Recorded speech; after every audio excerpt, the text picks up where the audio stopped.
गुरु रू प्यारी साध संगत जी, वाहिगुरु जी का खालसा वाहिगुरु जी की फतेह।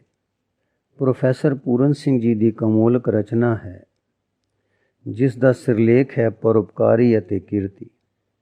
इस विच दर्शाया गया है कि एक तां आम परोपकार प्रचलित है जिस विच वक्ती तौर ते जिस दी सहायता कीती जांदी उसनूं लाभ मिलदा है, पर जिसनूं लाभ मिलदा है उसदा अंदरला जीवन नहीं बदलदा। ਉਹ ਸਹੂਲਤਾਂ ਮਾਣ ਕੇ ਜੋ ਪਰਉਪਕਾਰੀ ਤੋਂ ਉਸਨੂੰ ਪ੍ਰਾਪਤ ਹੁੰਦੀਆਂ ਹਨ ਉਸ ਤੋਂ ਬਾਅਦ ਫਿਰ ਆਪਣੀ ਪਹਿਲੀ ਹਾਲਤ ਵਿੱਚ ਆ ਜਾਂਦਾ ਹੈ। ਦੂਸਰਾ, ਐਸੇ ਪਰਉਪਕਾਰ ਵਿੱਚ ਪਰਉਪਕਾਰੀ ਨੂੰ ਬਹੁਤ ਮਾਨਤਾ ਵਡਿਆਈ ਮਿਲਦੀ ਹੈ ਜਿਸ ਕਰਕੇ ਉਹ ਹੋਰ ਇਸ ਤਰ੍ਹਾਂ ਦੇ ਪਰਉਪਕਾਰ ਵਿੱਚ ਉਤਸ਼ਾਹਿਤ ਰਹਿੰਦਾ ਹੈ, ਮਾਨ ਵਡਿਆਈ ਕਰਕੇ।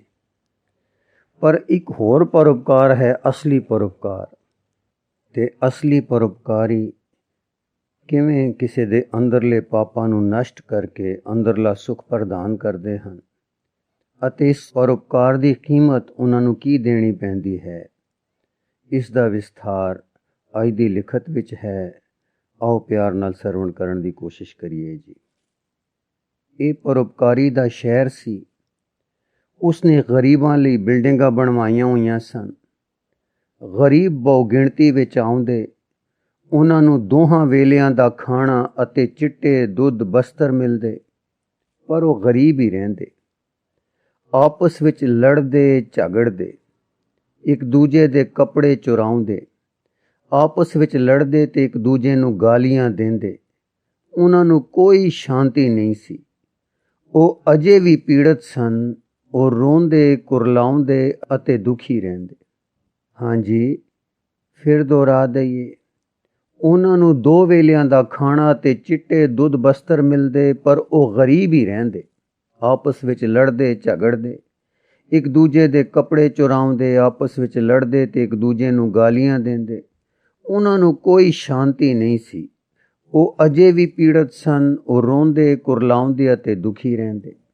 ਜਿਸ ਸ਼ਹਿਰ ਵਿੱਚ ਉਹ ਰਹਿੰਦਾ ਸੀ ਉੱਥੇ 20,000 ਗਰੀਬ ਸਨ, ਪਰ ਉਹ ਆਪਣੀਆਂ ਹਵੇਲੀਆਂ ਵਿੱਚ ਕੇਵਲ 500 ਨੂੰ ਥਾਂ ਦੇ ਸਕਦਾ ਸੀ। ਉਸ ਦਾ ਖਿਆਲ ਸੀ ਕਿ ਉਹ ਬਹੁਤ ਸਾਰੇ ਅਭਾਗੇ ਗਰੀਬਾਂ ਨੂੰ ਰੋਟੀ ਕੱਪੜਾ ਦੇ ਕੇ ਨੇਕੀ ਦਾ ਕੰਮ ਕਰ ਰਿਹਾ ਸੀ। ਉਸਨੇ ਗਰੀਬਾਂ ਨੂੰ ਪੜ੍ਹਾਉਣ ਲਈ ਸਕੂਲ ਖੋਲ੍ਹੇ। ਉਹਨਾਂ ਵਿੱਚ ਮੁਫਤ ਵਿਦਿਆ ਦਾ ਪ੍ਰਬੰਧ ਸੀ। ਉੱਥੇ ਪੁਸਤਕਾਂ, ਲਿਖਣ ਸਮੱਗਰੀ ਅਤੇ ਮੁਫਤ ਖਾਣੇ ਅਤੇ ਰਿਹਾਇਸ਼ ਦਾ ਪ੍ਰਬੰਧ ਸੀ। ਇਸ ਨੇਕੀ ਦਾ ਬਦਲਾ ਵੀ ਮਹਾਨ ਸੀ। ਜਦੋਂ ਉਹ ਆਪਣੇ ਸਕੂਲ ਵਿੱਚ ਫੁੱਲਾਂ ਵਾਂਗ ਖਿੜੇ ਹਜ਼ਾਰਾਂ ਜਵਾਨ ਚਿਹਰੇ ਵੇਖਦਾ ਅਤੇ ਉਹ ਕਿਵੇਂ ਉਸਨੂੰ ਆਪਣਾ ਪਿਤਾ ਕਹਿੰਦੇ ਅਤੇ ਉਸਦੇ ਇਹਨਾਂ ਪੁੰਨ ਧਰਮ ਦੇ ਕਾਰਜਾਂ ਦੁਆਰੇ ਵਡਿਆਈ ਦਾ ਜਲੋ ਸੀ। ਪਰ ਉਸਦੇ ਸਕੂਲ ਤੋਂ ਗ੍ਰੈਜੂਏਟ ਬਣ ਕੇ ਨਿਕਲੇ ਵਿਦਿਆਰਥੀ ਆਪਣੇ ਵਿਚਾਰਾਂ ਅਤੇ ਨਜ਼ਰੀਆਂ ਦੇ ਪੱਖੋਂ ਅਜੇ ਵੀ ਗਰੀਬ ਹੀ ਸਨ। ਹਾਂਜੀ, ਪਰ ਉਸਦੇ ਸਕੂਲ ਤੋਂ ਗ੍ਰੈਜੂਏਟ ਬਣ ਕੇ ਨਿਕਲੇ ਵਿਦਿਆਰਥੀ ਆਪਣੇ ਵਿਚਾਰਾਂ ਅਤੇ ਨਜ਼ਰੀਆਂ ਦੇ ਪੱਖੋਂ ਅਜੇ ਵੀ ਗਰੀਬ ਹੀ ਸਨ ਅਤੇ ਉਹ ਸੋਚਦਾ ਕਿ ਆਪਣੇ ਸ਼ਹਿਰ ਇੰਨੇ ਗਰੀਬ ਬੱਚਿਆਂ ਦੀ ਵਿਦਿਆ ਦਾ ਪ੍ਰਬੰਧ ਕਿੰਨਾ ਵੱਡਾ ਨੇਕੀ ਦਾ ਕੰਮ ਸੀ। ਉਸਦੇ ਦਾਨ ਪੁੰਨ ਦੇ ਕਈ ਕਾਰਜ ਜੋ ਉਸਦਾ ਸੱਜਾ ਹੱਥ ਕਰਦਾ, ਪਰ ਉਸਦੇ ਖੱਬੇ ਹੱਥ ਨੂੰ ਇਸ ਦਾ ਇਲਮ ਤੱਕ ਨਾ ਹੁੰਦਾ ਅਤੇ ਜਿੱਥੇ ਵੀ ਜਾਂਦਾ ਸ਼ਹਿਰ ਦੇ ਲੋਕਾਂ ਪਾਸ ਉਸ ਲਈ ਸ਼ਲਾਘਾ ਹੀ ਸ਼ਲਾਘਾ ਹੁੰਦੀ।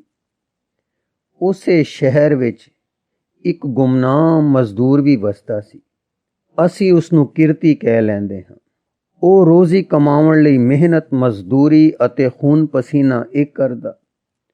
ਉਹ ਜੀਵਨ ਦੇ ਭੌਤਿਕ ਸਾਧਨਾਂ ਤੋਂ ਗਰੀਬ ਸੀ, ਪਰ ਆਪਣੇ ਜੀਵਨ ਪੱਖ ਤੋਂ ਅਮੀਰ ਸੀ।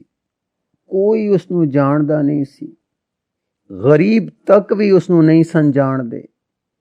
ਇਸ ਪਰਉਪਕਾਰੀ ਦੇ ਸ਼ਹਿਰ ਦੀਆਂ ਕੰਧਾਂ ਅੰਦਰ ਉਸ 50 ਸਾਲ ਇੱਕ ਮਿੱਟੀ ਦੀ ਕੁੱਲੀ ਵਿੱਚ ਗੁਜ਼ਾਰ ਦਿੱਤੇ, ਪਰ ਉਸਨੇ ਆਪਣੇ ਵਿੱਚ ਅਤੇ ਘੁੱਗੀ ਜਾਂ ਕਿਸੇ ਪੰਛੀ ਵਿੱਚ ਜੋ ਕੋਈ ਇੱਕ ਛੋਟਾ ਜਿਹਾ ਦਾਣਾ ਚੁਗਣ ਲਈ ਹਰ ਰੋਜ਼ ਕਈ ਮੀਲਾਂ ਤੱਕ ਉੱਡਦੇ ਸਨ, ਕੋਈ ਫਰਕ ਨਹੀਂ ਸੀ ਸਮਝਦਾ। ਉਹ ਇਹ ਕਦੇ ਵੀ ਨਹੀਂ ਸੀ ਸੋਚ ਸਕਦਾ ਕਿ ਬੈਲ ਜਾਂ ਘੋੜੇ ਵਿੱਚ ਜੋ ਕੇਵਲ ਇੱਕ ਡੰਗ ਦੇ ਚਾਰੇ ਲਈ ਸਾਰਾ ਦਿਨ ਕਰੜੀ ਘਾਲਣਾ ਘਾਲਦਾ ਹੈ, ਕੋਈ ਬੁਨਿਆਦੀ ਫਰਕ ਹੈ। ਉਹ ਬਹਿ ਕੇ ਘੋੜੇ ਨੂੰ ਘਾਹ ਖਾਂਦਿਆਂ ਵੇਖਦਾ ਅਤੇ ਉਸ ਦਾ ਆਪਣੀ ਰੋਟੀ ਅਤੇ ਆਲੂਆਂ ਨੂੰ ਚਬਾ ਚਬਾ ਕੇ ਖਾਣ ਨਾਲ ਟਾਕਰਾ ਕਰਦਾ। ਉਸ ਨੂੰ ਜੀਵਨ ਦੇ ਦੁੱਖਾਂ ਦਾ ਪੂਰਾ ਅਹਿਸਾਸ ਸੀ, ਪਰ ਉਹ ਕੇਵਲ ਆਪਣੇ ਨੇਤਰ ਉਤਾਂਹ ਚੁੱਕਦਾ ਅਤੇ ਉਹਨਾਂ ਵਿੱਚੋਂ ਅਣਡਿੱਠਾ ਨੀਰ ਵਹਿ ਤੁਰਦਾ। ਕਈ ਵਾਰੀ ਉਹ ਨੀਰ ਰੁੱਲ ਜਾਂਦਾ ਅਤੇ ਕੁਝ ਕੁ ਵਾਰੀ ਚੁੱਪ ਚੁਪੀਤਾ ਉਸ ਦੇ ਕੁਰਤੇ ਤੇ ਆ ਡਿੱਗਦਾ। ਇੱਕ ਵਾਰੀ ਅੱਧੀ ਰਾਤ ਨੂੰ ਤਾਰਿਆਂ ਦੀ ਛਾਵੇਂ ਉਸ ਆਪਣੇ ਨੇਤਰ ਉਤਾਂਹ ਚੁੱਕੇ ਅਤੇ ਅਰਦਾਸ ਕੀਤੀ, ਰੱਬਾ, ਇਹ ਸੰਸਾਰ ਕਿੰਨਾ ਦੁਖੀ ਹੈ। ਇਸ ਵਿੱਚ ਭੁੱਖੇ ਲੋਕ ਅਤੇ ਨੰਗੇ ਬੱਚੇ ਹਨ। ਕਈ ਛੁੱਟੜਾਂ ਹਨ ਜਿਨ੍ਹਾਂ ਦੀ ਕਿਸੇ ਨੂੰ ਪਰਵਾਹ ਨਹੀਂ। ਇਹ ਹੰਝੂਆਂ ਦੀ ਵਾਦੀ ਦੁੱਖਾਂ ਦਾ ਘਰ ਹੈ। ਕਈ ਅਮੀਰਾਂ ਦਾ ਫੋਕਾ ਹਾਸਾ ਮੇਰੇ ਕੰਨਾਂ ਵਿੱਚ ਵਿਧਵਾ ਇਸਤਰੀਆਂ ਅਤੇ ਯਤੀਮਾਂ ਦੇ ਰੋਣ ਨਾਲੋਂ ਵੀ ਕਿਤੇ ਤੀਖਣ ਤੇ ਤਰਸਯੋਗ ਲੱਗਦਾ ਹੈ। ਲੋਕ ਰੋਟੀ ਦੀ ਭੁੱਖ ਹੱਥੋਂ ਸੜਕਾਂ ਦੇ ਕੰਢੇ ਸਰੀਰ ਤਿਆਗ ਦਿੰਦੇ ਹਨ। ਕੀੜੀਆਂ ਵਿਚਾਰੀਆਂ ਬਾਰਿਸ਼ ਦੇ ਦਿਨਾਂ ਲਈ ਅੰਨ ਜੋੜਦੀਆਂ ਹਜ਼ਾਰਾਂ ਹੀ ਜੀਵਨ ਪੱਥ ਦੇ ਲਾਪਰਵਾਹ ਰਾਹੀਆਂ ਦੇ ਪੈਰਾਂ ਥੱਲੇ ਕੁਚਲੀਆਂ ਜਾਂਦੀਆਂ ਹਨ। ਅਤੇ ਮੈਂ ਗਰੀਬ ਇਸ ਵਿਸ਼ਵ ਵਿਆਪੀ ਦੁੱਖ ਨੂੰ ਦੂਰ ਕਰਨ ਤੋਂ ਪੂਰੀ ਤਰ੍ਹਾਂ ਅਸਮਰੱਥ ਹਾਂ। ਉਸ ਕਈ ਰਾਤਾਂ ਇਸੇ ਤਰ੍ਹਾਂ ਲੰਘਾਈਆਂ। ਉਹ ਮੁੜ ਰੋਇਆ ਅਤੇ ਸੌਂ ਗਿਆ। ਕੀਰਤੀ ਇਹ ਸੁਪਨਾ ਦੇਖ ਰਿਹਾ ਹੈ ਕਿ ਉਸ ਰਾਤ ਚਮਕਦਾਰ ਪੋਸ਼ਾਕ ਪਾਈ ਚੰਨ ਵਰਗੇ ਮੁਖ ਮੰਡਲ ਵਾਲਾ ਇੱਕ ਫਰਿਸ਼ਤਾ ਆਇਆ। ਉਸ ਦੀ ਹੋਂਦ ਦੀ ਪਿਆਰੀ ਪਿਆਰੀ ਮੱਧਮ ਰੋਸ਼ਨੀ ਉਸ ਦੀਆਂ ਪਲਕਾਂ ਤੇ ਪਈ ਅਤੇ ਸੁੱਤੇ ਹੋਏ ਦੀ ਜਾਗ ਖੁੱਲ੍ਹ ਗਈ। ਫਰਿਸ਼ਤਾ ਕਹਿੰਦਾ ਹੈ, ਮਨੁੱਖਤਾ ਦੇ ਦਰਦ ਦੇ ਅਹਿਸਾਸ ਨਾਲ ਭਰੇ ਉਹ ਮਨੁੱਖ, ਤੇਰੀ ਅਰਦਾਸ ਸੁਣ ਕੇ ਮੈਨੂੰ ਰੱਬ ਨੇ ਭੇਜਿਆ ਹੈ। ਤੇਰੀ ਪੁਕਾਰ ਨੇ ਦਰਗਾਹ ਨੂੰ ਹਿਲਾ ਦਿੱਤਾ ਹੈ। ਉੱਥੇ ਅਸਾਂ ਵੇਖਿਆ ਜਿਵੇਂ ਕਿ ਹਜ਼ਾਰਾਂ ਤਲਵਾਰਾਂ ਤੈਨੂੰ ਕੋਹ ਰਹੀਆਂ ਹਨ ਅਤੇ ਹਰ ਰੋਜ਼ ਤੇਰਾ ਲਹੂ ਵੀਟਿਆ ਜਾਂਦਾ ਹੈ ਅਤੇ ਇਸ ਤਰ੍ਹਾਂ ਕਈ ਸਾਲ ਬੀਤ ਗਏ ਹਨ। ਕੀਰਤੀ, ਮਿਹਰ ਮਿਹਰ ਮੇਰੇ ਮਾਲਕ ਦਾ ਕੀ ਹੁਕਮ ਹੈ। ਫਰਿਸ਼ਤਾ, ਉਹ ਮਨੁੱਖ, ਤੈਨੂੰ ਪਤਾ ਨਹੀਂ ਕਿ ਨੇਕੀ ਕਰਨਾ ਬਹੁਤ ਔਖਾ ਕੰਮ ਹੈ ਅਤੇ ਤੂੰ ਨੇਕੀ ਕਰਨਾ ਲੋਚਦਾ ਰਿਹਾ ਹੈ। ਠਹਿਰੋ, ਫਰਿਸ਼ਤੇ ਨੇ ਕਿਹਾ ਅਤੇ ਇਸ ਅੰਦਰੂਨੀ ਸਵਰਗ ਵਿੱਚ ਪੈਗੰਬਰ ਦੀ ਦੈਵੀ ਮੂਰਤੀ ਪ੍ਰਗਟ ਹੋ ਗਈ ਅਤੇ ਚੁੱਪ ਬੋਲਾਂ ਰਾਹੀਂ ਪੈਗੰਬਰ ਨੇ ਉਸ ਨੂੰ ਆਪਣੀਆਂ ਪੁੜਪੁੜੀਆਂ ਵਿੱਚ ਠੁੱਕੇ ਕਿੱਲਾਂ ਦੇ ਨਿਸ਼ਾਨ ਵਿਖਾਏ ਅਤੇ ਉਸ ਪਿੱਛੋਂ ਛੇਤੀ ਹੀ ਉਹ ਮੂਰਤੀ ਅਲੋਪ ਹੋ ਗਈ। ਉਹ ਮਨੁੱਖ, ਕੀ ਤੂੰ ਪੈਗੰਬਰ ਦੀਆਂ ਪੁੜਪੁੜੀਆਂ ਵਿੱਚ ਠੁੱਕੇ ਕਿੱਲ ਵੇਖੇ ਹਨ। ਕੀਰਤੀ, ਹਾਂ, ਪਰ ਮੈਂ ਇਹ ਨਹੀਂ ਸਮਝਿਆ ਉਹਨਾਂ ਕੀ ਕਿਹਾ ਹੈ। ਫਰਿਸ਼ਤੇ ਦੱਸਿਆ ਕਿ ਜੋ ਮੁਰਦੇ ਜਿਵਾਉਂਦਾ ਹੈ, ਕੋੜੀਆਂ ਨੂੰ ਵੱਲ ਕਰਦਾ ਹੈ, ਗੁਨਹਗਾਰਾਂ ਨੂੰ ਬਖਸ਼ਦਾ ਹੈ, ਉਸ ਦੇ ਬਦਲੇ ਆਪ ਦੁੱਖ ਉਠਾਉਂਦਾ ਹੈ। ਬਦਲੇ ਵਿੱਚ ਤੋਲ ਕੇ ਜੀਵਨ ਤੱਤ ਦਿੱਤਿਆਂ ਹੀ ਅਜਿਹੀਆਂ ਕਰਾਮਾਤਾਂ ਕੀਤੀਆਂ ਜਾ ਸਕਦੀਆਂ ਹਨ, ਪਰ ਜਿਸ ਪਾਸ ਜੀਵਨ ਤੱਤ ਹੀ ਨਹੀਂ, ਉਹ ਕੀ ਕਰ ਸਕਦਾ ਹੈ। ਇਸ ਧਰਤੀ ਤੇ ਤਾਂ ਜੀਵਨ ਤੱਤ ਕਿਸੇ ਪਾਸ ਨਹੀਂ। ਇਸ ਰਾਸ ਦਾ ਮੂਲ ਆਧਾਰ ਇੱਥੇ ਹੀ ਹੈ, ਪਰ ਜੀਵਨ ਦਾ ਸਾਰ ਜਾਂ ਤੱਤ ਉੱਥੇ ਜਾ ਇਕੱਠਾ ਹੁੰਦਾ ਹੈ ਜਿੱਥੋਂ ਮੈਂ ਆਇਆ ਹਾਂ। ਉੱਥੋਂ ਹੀ ਇਹ ਤੱਤ ਵਗਦਾ ਹੈ ਅਤੇ ਇਸ ਧਰਤੀ ਤੇ ਕਿਸੇ ਵਿਰਲੇ ਪ੍ਰਤਿਭਾਸ਼ਾਲੀ ਦੇ ਹਿਰਦੇ ਵਿੱਚ ਆ ਟਿਕਦਾ ਹੈ। ਕੀਰਤੀ, ਇਸ ਧਰਤੀ ਦੇ ਲੋਕ ਉਸ ਨੂੰ ਕਿਵੇਂ ਪ੍ਰਾਪਤ ਕਰਦੇ ਹਨ। ਫਰਿਸ਼ਤਾ, ਇਹ ਉਹਨਾਂ ਨੂੰ ਦਿੱਤਾ ਜਾਂਦਾ ਹੈ ਜਿਨ੍ਹਾਂ ਨੂੰ ਰੂਹਾਂ ਨੂੰ ਵੱਲ ਕਰਨ ਦਾ ਇਖਤਿਆਰ ਦਿੱਤਾ ਗਿਆ ਹੈ। ਕੀਰਤੀ, ਅਤੇ ਸਰੀਰਾਂ ਨੂੰ। ਫਰਿਸ਼ਤਾ, ਜਦੋਂ ਰੂਹਾਂ ਵੱਲ ਹੋ ਜਾਂਦੀਆਂ ਹਨ ਤਾਂ ਸਰੀਰਾਂ ਦੀ ਵਾਰੀ ਆਉਂਦੀ ਹੈ। ਜਦੋਂ ਈਸਾ ਮਸੀਹ ਧਰਤੀ ਤੇ ਸੀ, ਉਸ ਰੂਹਾਂ ਨੂੰ ਜਗਾਇਆ। ਉਹ ਆਤਮਿਕ ਤੌਰ ਤੇ ਮੁਰਦਾ ਹੀ ਹਨ ਜੋ ਉੱਠ ਖਲੋਂਦੇ ਹਨ। ਜੋ ਦੈਵੀ ਮਿਹਰ ਪ੍ਰਾਪਤ ਕਰਦੇ ਹਨ, ਮੁਰਦਿਆਂ ਨੂੰ ਉਠਾਉਣਾ ਈਸਾ ਮਸੀਹ ਦੇ ਜੀਵਨ ਦਾ ਕੋਈ ਆਦਰਸ਼ ਨਹੀਂ। ਉਸ ਦਾ ਕੰਮ ਤਾਂ ਰੂਹਾਂ ਨੂੰ ਸੁਰਜੀਤ ਕਰਨਾ ਸੀ। ਸਰੀਰ ਤਾਂ ਆਪਣੇ ਆਪ ਮਗਰ ਉੱਠ ਖਲੋਂਦੇ ਹਨ, ਜਿਵੇਂ ਮਨੁੱਖ ਪਿੱਛੇ ਉਸ ਦਾ ਪਰਛਾਵਾਂ। ਕੀਰਤੀ, ਪਰ ਇਹ ਇਖਤਿਆਰ ਕਿਹਨਾਂ ਨੂੰ ਦਿੱਤਾ ਜਾਂਦਾ ਹੈ। ਫਰਿਸ਼ਤਾ, ਕੇਵਲ ਉਹਨਾਂ ਨੂੰ ਜੋ ਦਰਖਤਾਂ ਵਾਂਗ ਸਿੱਧੇ ਕੁਰਬਾਨੀ ਅਤੇ ਆਤਮ ਸਮਰਪਣ ਦੀ ਟੀਸੀ ਵੱਲ ਨੂੰ ਉੱਠਦੇ ਹਨ।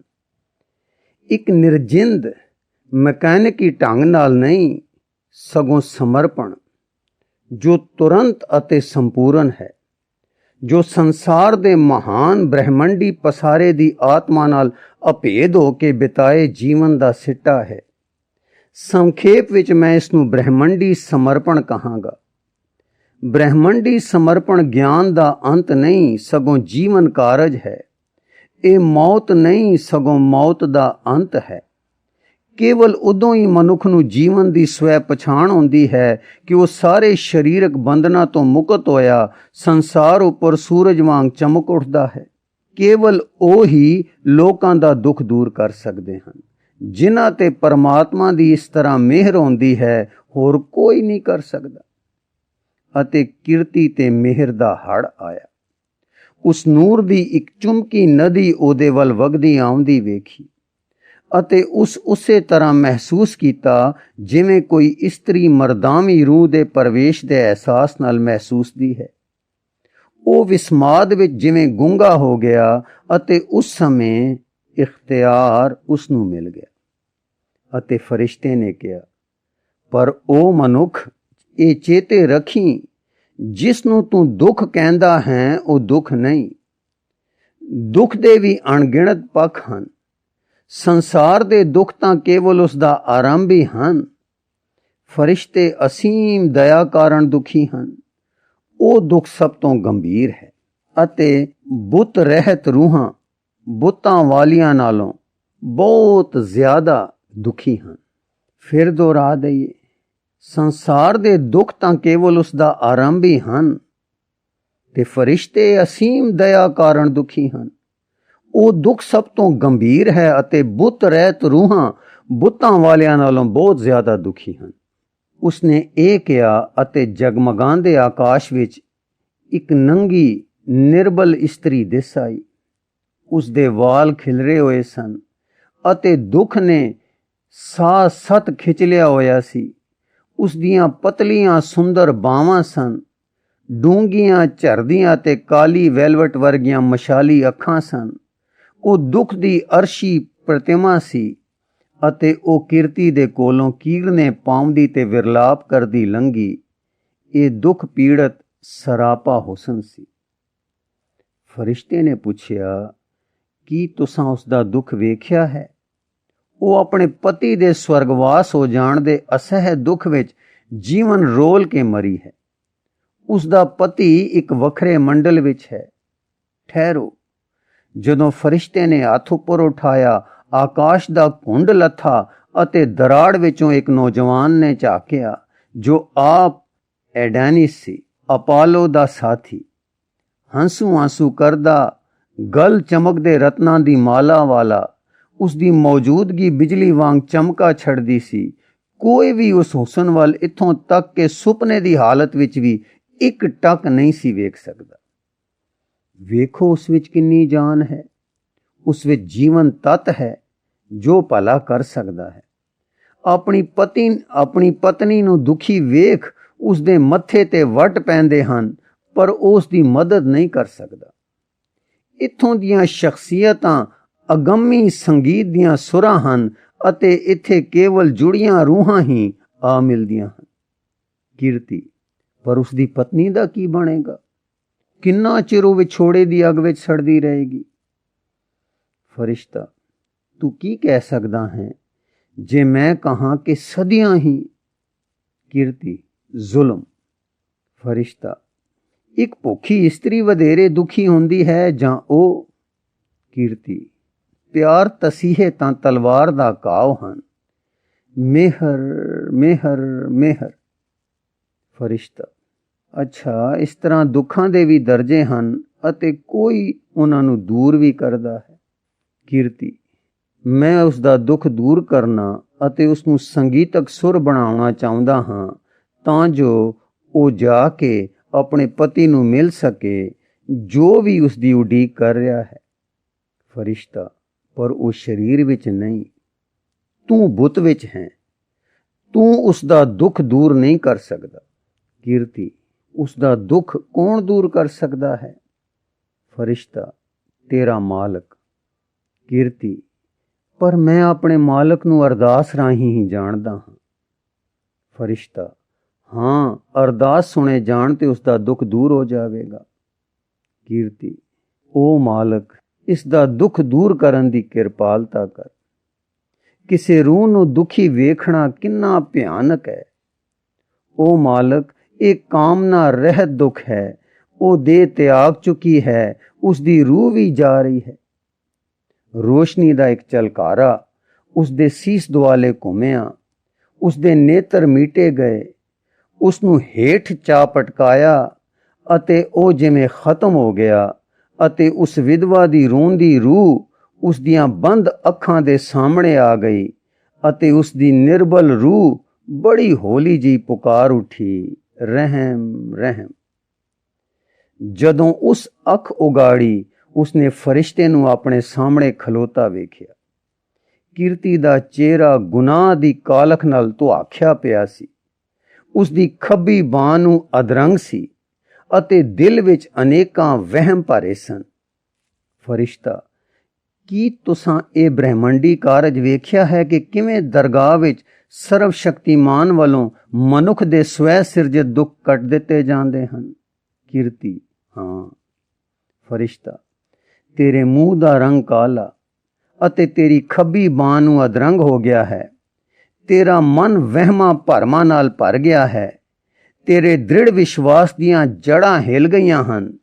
तेरी रूह लगभग शरीर तो बाहर जा चुकी है अते तैनू छड्डी जाण वाली है, पर ओ समा अजे नहीं आया। लै, मैं तैनू छुंदा हां कि तेरा विश्वास बहाल हो जावे। फरिश्ते ने उसनू छुया अते आम विश्वास नवें हुसन अते संपूर्ण सादगी नाल उस विच मुड़ आ जन्मिया। उसने अनडिठे नाल पुनर मिलाप दे नवें संगीत सहित किया, रहम रहम। फरिश्ते ने कहा, इस तरह अरदास ने पति तो विछड़ी दे रहत बिरहणी नूं वल कर दिता, पर किते ए ना समझ बैठी कि सारियां अरदासां नूं फल लगणगे। तू नहीं वेख्या एक लिशकारे विच किन्नी वड्डी जंग होई है। उस दियां दुख तकलीफां दे हजारां काले भूत जिन्हां ने ओ भयानक रूप धार ले सन उस पास बर्फानी चोटी दुआले जुड़े बदला वांग खड़े सन अते तेरी अरदास तैनू सौंपे जाण वाले काम दी तैयारी वजों तजर्बे दे तौर ते तेरे मालक ने सुन लई अते उस दियां पलकां दे इशारे ते बहुगिणती विच सफेद फरिश्ते उत्थे आ जुड़े अते जदों कालियां रूहां ने तैनू झंझोड़िया अते हेठ पटका दिता अते उस झटके नाल लगभग तैनू खत्म ही कर चुकियां सन। सफेद फरिश्तियां ने आ झुरमट पाया अते जिवें रोशनी हनेरे दा नाश करदी है, उन्हां महान अज्ञानता विच उसदे प्यार सदका जो उस इस्त्री ने पाप कीते सन उन्हां दे तैयार कीते रिकॉर्ड नूं नाश कर दिता। ए पाप जो दम गाफल सो दम काफर वाली बात हन। हाँ जी, ए पाप जो दम गाफल सो दम काफर वाली बात हन। कीते कम इन्ने भारी गुनाह नहीं होंदे जिन्ने के अंदरले गलत विचार। अते ठहरो, फरिश्ते ने अपना हाथ ऊपर उठाया अते रत्ना दी माला वाले ओ हुसैन फरिश्ते ने मुड़ झाकिया अते उस इस्त्री दे नाल होर वधेरे हुसैन आशक खलोता सी। ओ दोवें फिर हासियां दे बाग विच इकट्ठे सन, जिथे बेखुदी विच जज्ब होंदी, जिथे रूहां रूहां विच जा मिलदियां अते संगीत विच जा रलदा। गुरु रू प्यारी साध संगत जी, ਇਹ ਤਾਂ ਕੀਰਤੀ ਨੇ ਇੱਕ ਸੁਪਨਾ ਵੇਖਿਆ ਸੀ। ਹੁਣ ਇਸ ਤੋਂ ਅੱਗੇ ਉਸ ਦੇ ਸੁਪਨੇ ਤੋਂ ਬਾਅਦ ਬਾਹਰ ਸੰਸਾਰ ਵਿੱਚ ਕੀ ਹੁੰਦਾ ਹੈ ਉਸ ਦਾ ਵਰਣਨ ਅੱਗੇ ਜਾ ਕੇ ਪ੍ਰੋਫੈਸਰ ਪੂਰਨ ਸਿੰਘ ਜੀ ਨੇ ਕੀਤਾ ਹੈ ਇਸ ਲਿਖਤ ਦੇ ਅਗਲੇ ਭਾਗ ਵਿੱਚ। ਸੋ ਆਪ ਜੀ ਨੂੰ ਅੱਗੇ ਪੜ੍ਹ ਕੇ ਸਰਵਣ ਕਰਾਉਣ ਦੀ ਕੋਸ਼ਿਸ਼ ਕਰਾਂਗੇ ਜੀ। ਵਾਹਿਗੁਰੂ ਜੀ ਕਾ ਖਾਲਸਾ, ਵਾਹਿਗੁਰੂ ਜੀ ਕੀ ਫਤਿਹ।